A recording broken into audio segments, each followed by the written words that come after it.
Looks like I'm live. As always, I'm trying to figure out how to something. So I want to get rid of my keyboard. Can't really seem to do that. There we go. Okay. So it's a few minutes before time. I would apologize for the lighting, but this is the best I can do today. And also, we're looking at me. They're putting tiles in on the deck outside my studio. So just to kill time, I think I'll reverse the camera if I can figure out how to do that. Let's see. Hi, Japheth. Okay, so you don't really look like a knitter, but maybe you really do want to know everything about Gage. Okay, so why can't I reverse my camera? I did it yesterday. Let's see.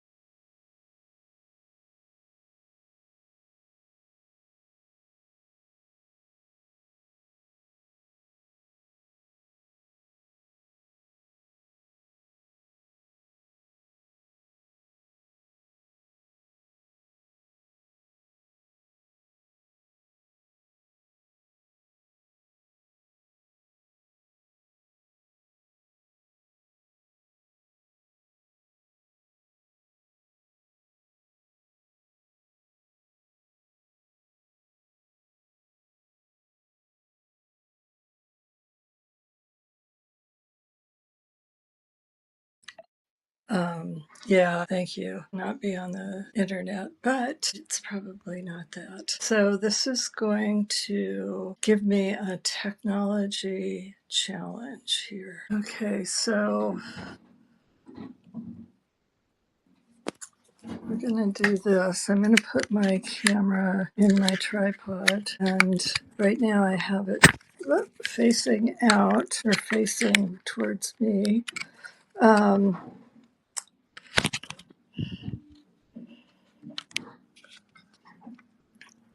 Yeah. Oh, there we go. Okay, so you can see my professional setup here. This is a cool underneath the cabinet here. Hi, Marty. I bought this thing from Pottery Barn.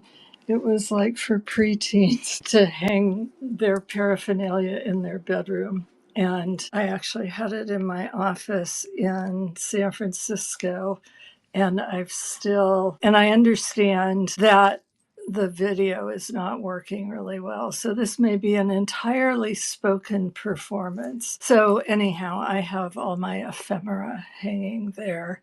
And I keep thinking I should change that. But so those of you who maybe don't know me, Jill Wolcott. I am also Jill Wolcott Knits. And I've been doing, right now I'm sitting on my desk looking at my camera. So anyhow, just was going to do the camera because I want to show you some gauge swatches, but we'll just wait and see if things improve. So this is all about gauge, and I've been doing knitwear design since 1993 or 94, depending upon whether you go. It tells me my internet, hi James, is unstable. So we're doing an oral presentation because I'm having trouble with my video. I'm sure everybody in the world is on the video right now. No, it's not possible that my camera is overheating. But you know what I could try doing? Let me try. So anyhow, I've been doing this for so long. Let me plug this into, oh, look at that.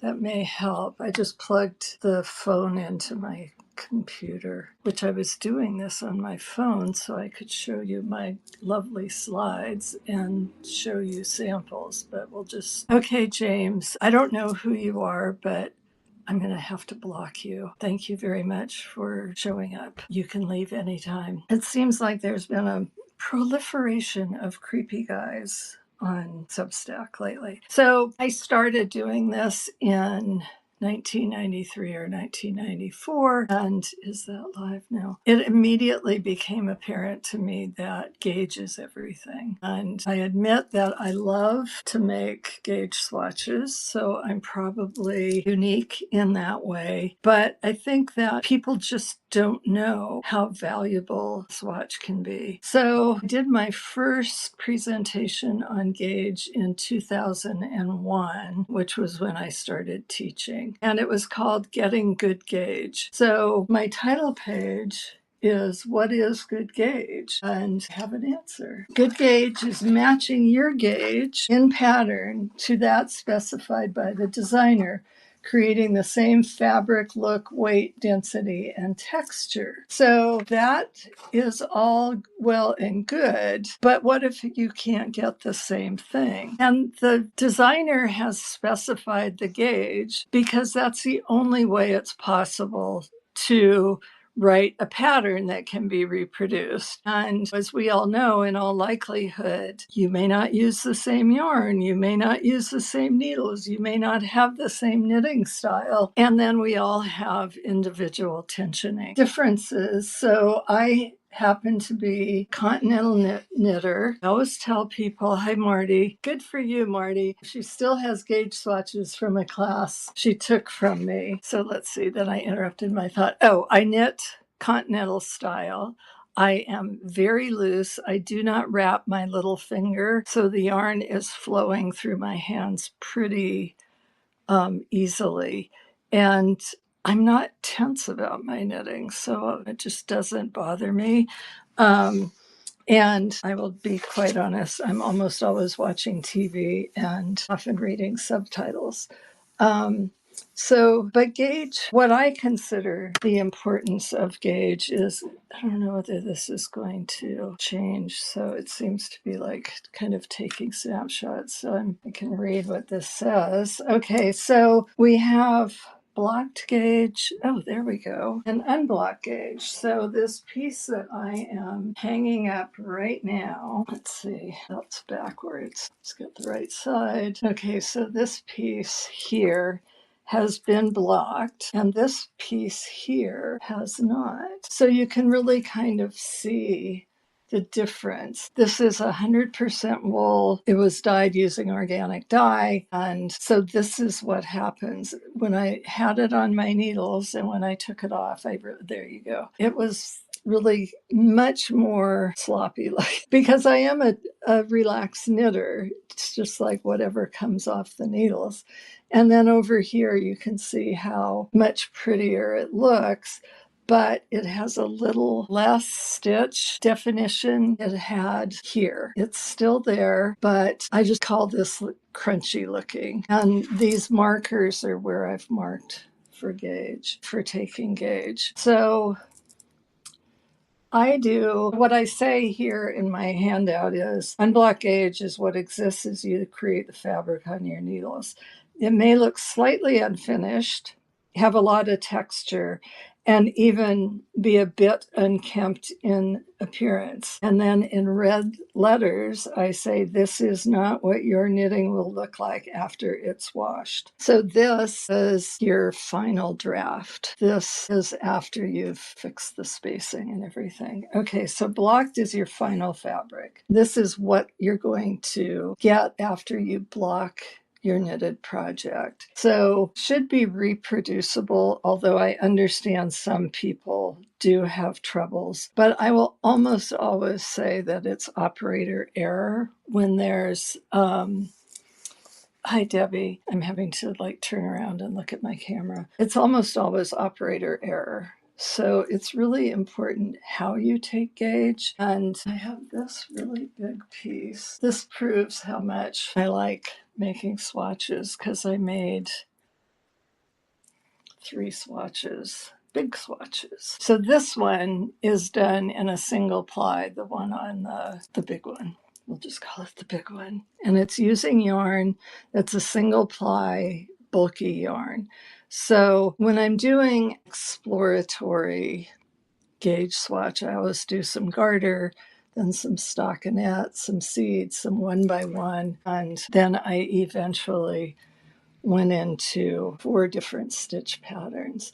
But I only had like a certain amount of this yarn, so I couldn't do both a blocked and unblocked. So this has been blocked, but I marked the unblocked in pink and then put in red where there was a difference in the blocked gauge from the unblocked gauge. So in the garter, so this is an important thing, and I've only recently really explored this a lot. I noticed that there was some difference in gauge that I took. I always wait at least 3 hours before I take gauge. Okay, so then I would take gauge, and what often happens is that things just get thrown aside on my desk, and I couldn't immediately find where I'd written down the gauge, so I took it again. It was over 24 hours later, and the gauge was different. So then I went like, oh, well, that's interesting. And so I waited another, I wrote down what it was, and I waited another 24 hours. And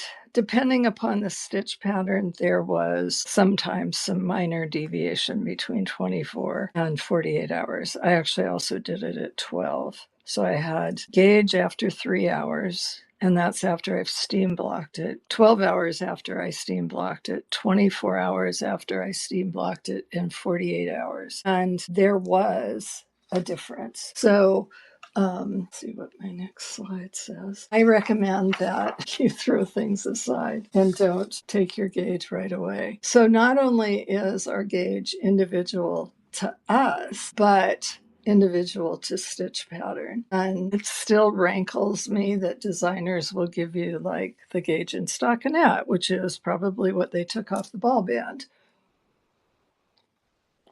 Excuse me, I had to have a sip of coffee. If you stockinette, it may be different. So let's look at this again. So in stockinette, in this big yarn, there was no stitch gauge change and no gauge change. In garter,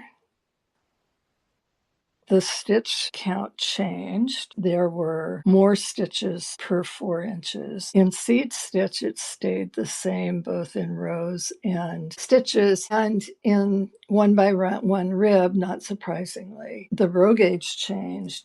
But at this gauge, this large yarn, there wasn't much change in the width. So let's see. So it really depends on the stitch. And that's because of how stitches sit together. Now, someplace I had an outline yesterday. Here we go. Okay, so let me see. You only need to meet the gauge if you want to use the instructions that the designer has given you. But you may be perfectly happy with what you get, even though it's different. So I also say here that needle size can be changed, or needle, and then the type of needle can be changed. So if you always, like me, use metal needles and you need a slightly different row gauge, you might try wood or something else. So we've been talking about the changes from blocked to unblocked. And I do want to acknowledge that doing a swatch is a commitment because you have to take the time to do it. And as knitters, mostly we just want to jump in and get started. So people in their rush to a dopamine hit, because really that's what they're looking for, don't make a swatch and may or may not live to regret that. So let's put up the heavy garter. So, and I want it over here. Said that, and that's not right, is it? So the rows got longer, and the piece did get narrower, and so I had to move the stitches out. And let's see, the count decreased and the stitch count increased. And just say here that I'm using these symbols so you can kind of get, if you're a more visual person, that the fabric got narrower. Now, this may not be the case in a different weight of yarn, and it got longer, which I think is pretty common with garter or common experience. So stockinette got longer, but the stitch count did not change. So you can always add in an extra row or two to accommodate the row gauge, but we'll talk a little bit more about that. So then in seed stitch, which I will tell you my favorite stitch, the fabric did not change on the stitch count, but it did get shorter. And that's something you should always note with seed stitches. It will get shorter and it will usually get wider. And I think the reason it didn't get wider here was because I used a size 13 needle. I probably should have used a 15, but it's a single ply, and I wanted it to be more tightly knitted. And then, not surprisingly, I guess the reason I don't have red here is because I don't know why. We won't even speculate. So the fabric got longer, which is consistent with the stockinette, and the fabric got narrower, which we always expect with 1x1 rib. And I always do the rib in these exercises using the same needle size as I used for all the other stitches. So I'm looking more at rib as a fabric rather than rib as a trim. So in my outline, which you can download if you want it, I want to talk a little bit about how stitches interact, and I don't have big slides for that. And I could put this on my face, which might be more interesting. I don't know. Let's see. So I'm just going to read from my notes. How the stitches interact makes a huge difference. So when you're looking at garter, and I don't know whether the camera is going to catch up with me, your stitches are sitting together. There we go. Okay, at the widest part, which I call the shoulder of the stitch, they are standing shoulder to shoulder. And they're slightly bowed towards the front, and then when you turn it over to the wrong side, to that side. So you have stitches that are kind of interacting like this. Let's see if my camera catches up to me. Super slow motion. We'll put up a recording, so hopefully it'll be a little bit better. Anyhow, think of it like a K. There we go. Okay, so that's what garter does. And so when it's at the crunchy unblocked stage, those stitches are in their most extreme position. And then as it gets blocked and relaxed, they straighten out a bit, which is why garter, unless it's done very tightly, will get longer. And then stockinette, the stitches still sit shoulder to shoulder, but they're standing very tall and erect. And that, when you block, usually becomes even more apparent. So seed stitch combines the bowing of the garter and the standing tall of stockinette because it's a knit purl combination, but then it reverses on every row. So again, you've got the widening of standing shoulder to shoulder, but still some of the bowing, which causes it to get shorter. And then 1x1 doesn't stand shoulder to shoulder. So you've got the shoulder stitches slipping either in front of or behind the shoulder of the other stitch. So that's why rib pulls in, because one stitch is sitting slightly behind the other, but it is standing tall like stockinette. So your gauge is going to be more like that. So consecutive stitches of the same type, like knits or purls, and this is a traveling stitch, but it does have, I'm gonna have to turn my camera back. Like this is 6 stitches of purl and then 2 stitches of stockinette. So you can see these stitches are standing tall. And then if you turn it over, you've got the same thing going on. So this one is really just a difference of texture. So this is called embossed wave. And this one is called Allen's pattern. And you can see it, I think, let's see a little bit more here, that this garter row spreads everything out. And you might not be able to see it, but there's a slight bowing on this garter row. And then on this garter row, which is going towards the back. So how you combine stitches is also going to impact what you get. Okay, so I say differences, and I know some people say, well, I don't care, I'm fine with what the unblocked fabric is going to look like. But if you wash it, it's going to change. And Jamie, who used to work with me, had made her first sweater that she made for her husband was out of superwash, and she did not block her swatch. But Jamie is darling in all things, so we can always forgive her. And she said he loves the sweater. It comes down past his butt and the sleeves have to be rolled up. So eventually you wash the piece and you find out what the real gauge was. So when you don't wet block things, you don't give the yarn a chance to settle into what it wants to be. And oftentimes the yarn will blossom or sometimes get smoother. So you want to give the yarn a chance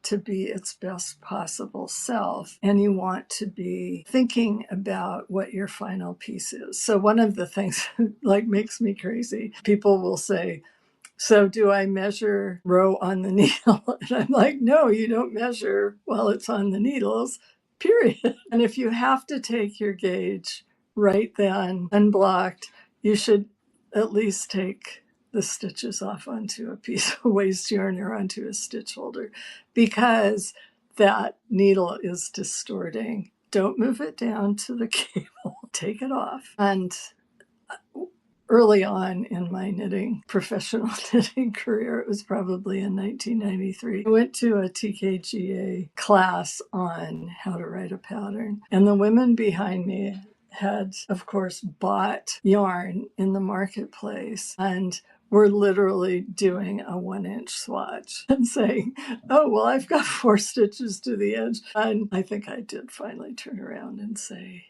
yeah, that's not accurate. But literally, 1 by 1 swatch, they did not take it off the needle, and they were going to start freaking cardigan. Anyhow, so in the outline, and I won't go through it, I talk about how the stitches counts and the row counts change. So the biggest changes were in the individual stitches. So like for garter stitch, going from unblocked to blocked, the stitch count, the change was minus 16.75%. The row gauge change was minus 14.25%. So stockinette, there was no change, but the row gauge changed positively 18 and you had nearly the same with the seed stitch, except it was 19% for the row change. And 1 by 1 rib, it was minus 7.25 for stitch and plus 26%. Oh God, Sarah Dawn, TKGA Knitters Frolic started 30 years later. We're talking 1993. So they did some, I think maybe maybe in Portland? Yeah, because I was living in Portland then. Yeah, but it was very early on. I got some very cool vintage buttons there, which I probably still own. So in the 4 stitch patterns that I did, there was no change. Yeah, way before your time. You may not even have been born yet. So when we went into pattern, there was rarely a change in the stitch gauge from blocked to unblocked or unblocked to blocked, because you have a mix of stitches. You have knits and purls interacting with each other. And then there was always a change. Seated rib was 18.5% change on row gauge. She says, you're making me feel like a baby over here. And I resist feeling like an old woman. So seated rib, 18.5, so it was exactly the same as stockinette, but slightly less than seed stitch. Nubbly, which is, let's see, it's this one, and it's got this one here, twisted stitches. No change in the row gauge and a 26% change in gauge, which matches the 1 by 1. So it is, stitch pattern is 2 stockinette and 1 purl, and some of the stockinettes are twisted. And then let's see, for the emboss, Allen's pattern the row gauge changed 11%, and the embossed wave changed 100%. So one of the questions I got ahead of this was about row gauge. And you can see that's where you're getting the biggest changes. Or you can hear and do download that PDF. I think I put the link in the chat on my Substack website. So typically we handle row gauge by saying, we'll do a few more rows. But hi, Angel. The problem with just doing a few more rows is that if it told you to do, say, an increase every other row or a decrease every other row, and you've got more or less rows than the original, your shaping isn't going to be the same. So I actually have a whole lecture on how to make that change. And if you tell me, I'll be happy to do it. I won't do it on live because I need Zoom for it. But I'm also making a calculator that will figure not only what the new gauge, how it impacts the shaping, but tells you how to reorder the shaping to get the same effect. So if you have fewer rows and you don't want the shaping to be longer, you're going to have to change the rate of the shaping. And I'm using shaping instead of increase or decrease because it is relevant in both situations. So let's say you had 20 rows and you were increasing every other row. So you're increasing 10 times. Your stitch gauge is the same because usually we can match stitch gauge. And then in your new row gauge, you only have 18 rows to get those same 10 in. And if we do every other row, you're short 2 rows or 1 stitch.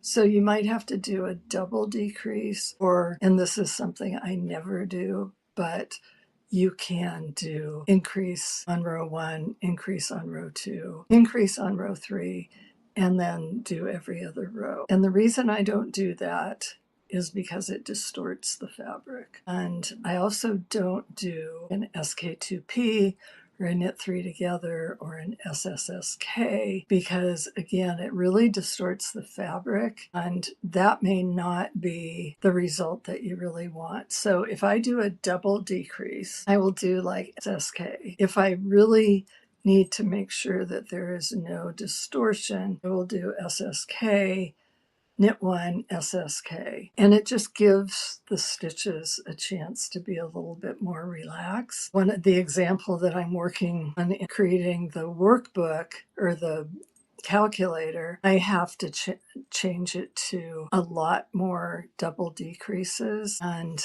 so I'm doing it as if it were a shawl, say. So you're just increasing or decreasing at a steady rate. And you need to fewer of those. So you're going to have to do double decreases. In that case, I would put more stitches in between so the fabric isn't being pulled as quickly because you want to maintain that even progression. So I will tell you that you can do the math. I can teach you how to do the math, but it's really a pain. And as Deb Forrest, or is it Frost, said in her question, it means that the shaping doesn't look right. And so if you do simple projects, that may not be an issue. But if you do more complicated projects, it may well be. So by Friday, when I recap this on live, I will have that calculator ready to go. Will be free. You have to use it on my website because it uses a PHP server, but anybody who wants it can sign up and use it.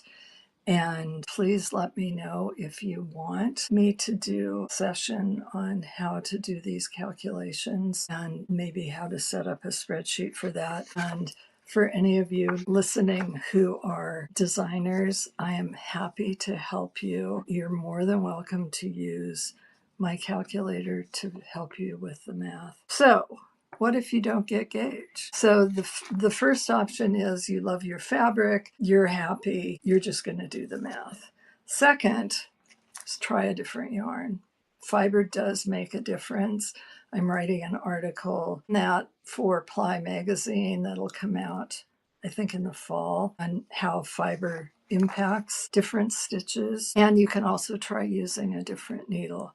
The thing is, we knit the way we knit. And you're unlikely to change the style of knitting that you do. I personally changed from being a thrower to a continental knitter. I believe it was at the same TKGA conference. And as I'm saying that, I remember that I sat next to Margaret Fisher, and Nancy Wiseman taught the class, and it was in DC. It was not in Portland, but I lived in Portland. And Margaret Fisher and I were friends thereafter. So it is possible that a different yarn or different needle will solve the problem. And as I always start on these change the gauge, hi Anne-Marie things, it seems really easy to do the math at the beginning. So I made a list of all the things that you have to change or potentially have to change, including stitch counts, not just row counts.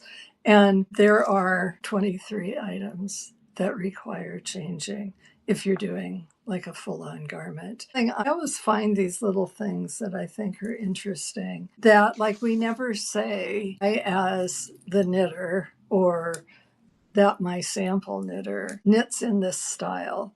So for years, Judy Ellis was my sample knitter, and she was a flicker. I'm a continental knitter, but she could always match my gauge. I have never understood flicking, although my mother knit that way. If you throw, you're likely to have a very different row gauge than somebody who knits continental or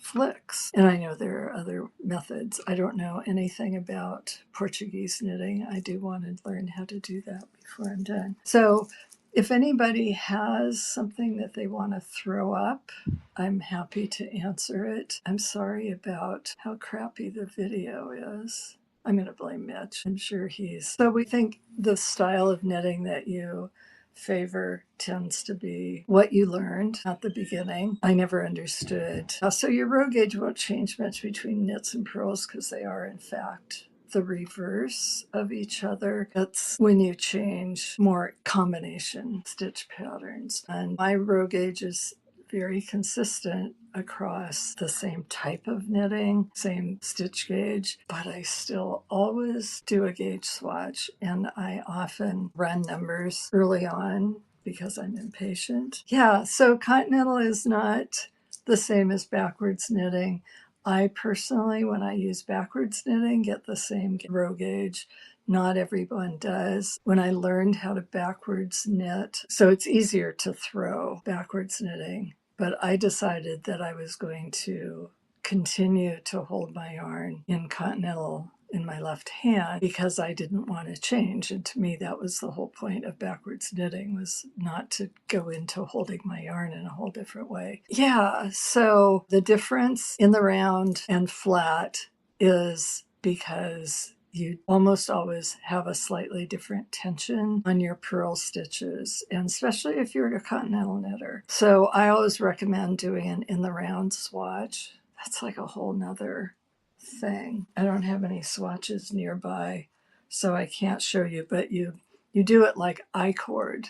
So you're pulling yarn across the back. Oh, I do have one. I'm probably sitting on it. Here we go. So here is the back of an I-cord swatch or an in the round swatch, and you have long floats across the back. I'm waiting for the camera here, but it means that you're always working from the right side. So there you can see the long floats. And then I switched to flat because obviously after the way I knit, I tend to knit bottom up, and I don't knit the sleeves at the same time. So I'm working the upper body flat. And people do sometimes have a little bit of gauge change and row gauge change. And so if you do get like a distinctly visible change in your fabric, I recommend trying to knit backwards for a few rows because it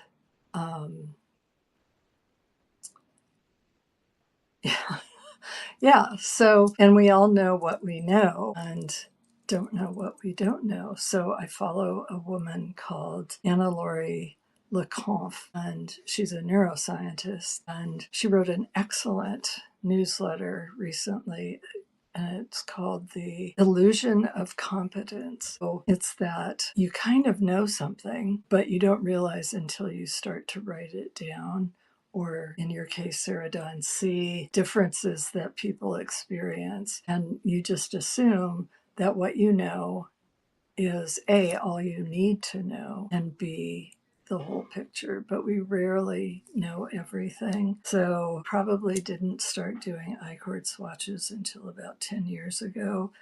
And mostly it's because, Angel, you should email me about that. She's saying that her underarm height is still higher, but she can't adjust. You don't know what you don't know. And sometimes, and particularly with computers, we think we know because we can do like a certain set of things.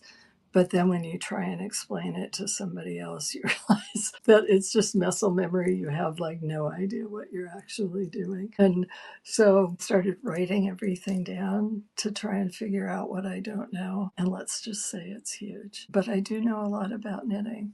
So I'm going to wrap this up. You can message me on Substack, or you can send an email to me. You can do it through my website, or jill@jillwolcottsknits.com. If you want me to do a more in-depth, yes, Sarah Dawn says it's like trying to teach someone your native language. It's so hard to explain. And I remember years ago, probably in the early 60s, and there were people who had immigrated from Cuba and who lived on our street. And they used to get together with my parents so my parents could explain colloquialisms to them and how to just speak in a way that was more like what Americans do. So I am totally American English, and I speak like a few words of Romance languages, and that's it. So anyhow, send me a message if you want me to do a more in-depth thing on changing row gauge or how stitches interact, any of that. I've got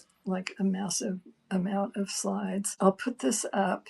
I have taken my unblocked, where have I thrown my swatches? My unblocked numbers for this DK sample, but I haven't done the blocked. So I'm going to do that and compare them. And you may or may not be surprised to know that I have entire spreadsheets on gauge. So if my camera catches up to me up here,